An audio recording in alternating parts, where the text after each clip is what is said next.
Hi, everybody. Thank you for tuning in. This is Andrew, and welcome to another podcast here on Steemit. My second video. Oh my God, can't you believe it? My second video on Steemit. I love it. I love Steemit. Now, okay, let me just calm down for a bit. I'm a little excited here, but I got a very interesting article to share with you today. This is coming out of Europol. Europol fear, or excuse me, this is coming out of Zero Hedge. Europol fears computers simply won't start Monday over 200,000 infected in unprecedented global cyber attack. Now, many of you may or may not know there was a massive cyber attack that happened Friday. It caused all type of havoc, from hospitals to train stations to just infrastructure was just completely crippled all across Europe, and I believe Russia may have been affected as well. Now, let me go ahead and read you a little bit of this article and maybe dovetail what is going on here with some possible scenarios within the financial system as we know it. There was a silver lining in what has been dubbed the world's biggest ransomware attack. It struck on Friday mid afternoon in Europe, just as businesses were winding down for the weekend, and as a result, the full impact of the forced systems shutdowns would not be fully felt over the weekend when businesses and infrastructure are generally operating at a subdued pace. However, with the weekend coming to a close, the full extent of the inflicted damage may become apparent in just a few hours. That was a wording by Europol Executive Director Rob Wainwright, who on ITV's Peston on Sunday's broadcast said that additional disruptions are likely as people return to work Monday and turn on their desktop systems, and as a result, the unrivaled global cyber attack is poised to continue claiming victims. Now, okay, you have a major cyber attack, right? Now, just walk with me for a second here. Let's take a stroll down the park, on the walkway in the park, right? It's a beautiful sunny day and 75 degrees, no cloud in the sky, and everybody's running around, everybody's happy. Okay, so just take a walk with me, right? Now you have a major cyber attack on something that was developed by the CIA. The CIA got hacked, and it was stolen from the CIA because of that. And since it got stolen by the CIA, then they engaged in this type of activity mid Friday afternoon just as businesses are closing. Okay? Now, we all know the financial system runs on computers, right? High frequency trading. There is no free market. If you think that there is a free market, then I have a bridge on Mars I can sell you. Because there is no free market. There's no such thing as a free market. Computers run the market, okay? So since computers run the market, whenever there's a pullback, then whoever is pushing the buttons are there just to simply steal your money, right? And then when the market gains, it's just players piling in via high frequency trading. And then once they're done piling in, then you're going to get another pullback because then since everybody's piling in, you're going to get all the suckers in. You allow a pullback to happen so that you steal the suckers' money. That's just how the market works. Okay? And it's done by computers. Now, since it's done by computers since the market's done by computers, and then they're all of a sudden warning that computers may not start on Monday because of this attack.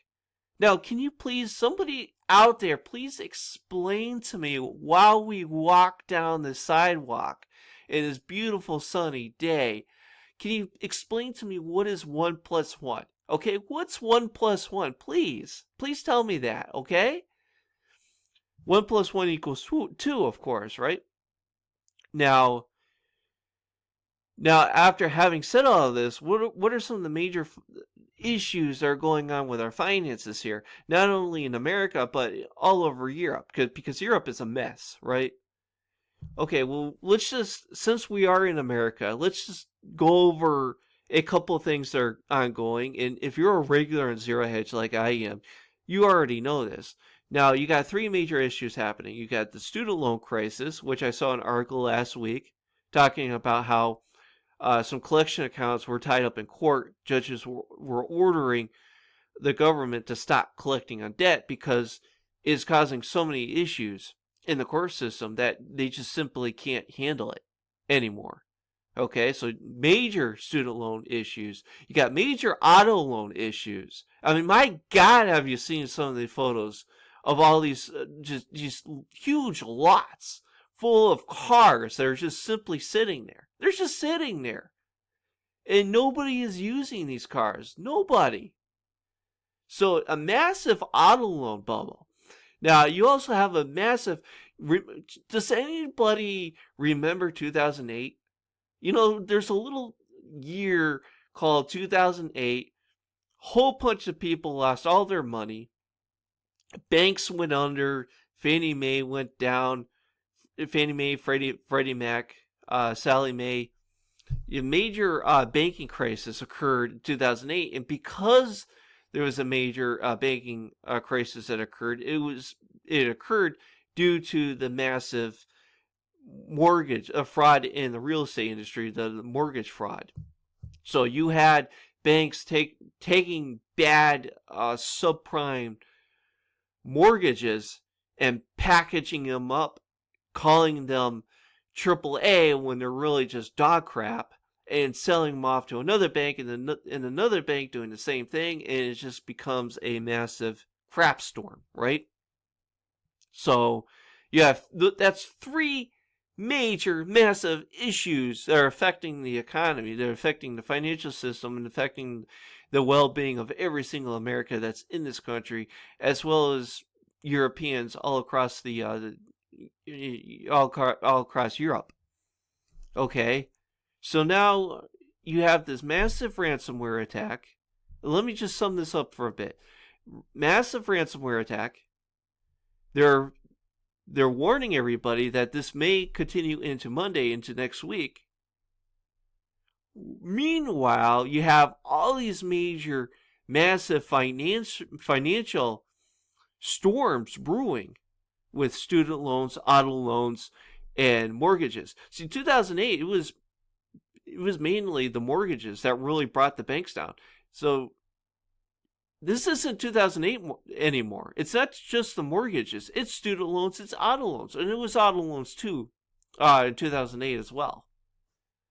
But my point is the list of things is growing as far as subprime. I mean, think about it. I mean, they're even financializing the cell phone market. I mean, you can walk into a Best Buy or whatever retailer that you want. You can get a cell phone and have a payment plan just for that. You can have a payment plan just for going out to Kohl's and buying clothes and all this other stuff. The point is, like I said, the financial system is run by computers, and you have this major ongoing story that is happening right now that, yes, it's hasn't necessarily affected the financial industry as far as I know right now, but it has affected infrastructure. And last time I checked, banking is part of our infrastructure here. Now, my question is this going to be a false flag as we, conclude our walk in the park here and this beautiful day? Is this going to be used as a false flag to justify bringing down the system? Saying, you know what, we can't kick the can down the road anymore, so let's go ahead, let's do a major hack attack on everybody's infrastructure. Let's wreak all this havoc as a way of people focusing on these computer issues and not focusing on the financial stuff, so that when the financial stuff does happen, people are going to blame this hack attack and some lone hacker, when in reality it's just very bad banking policies, criminal banking policies that have led us down to the financial abyss. So thank you for watching. Thank you for listening. Take care. God bless. And I'll see you in the next podcast. Peace.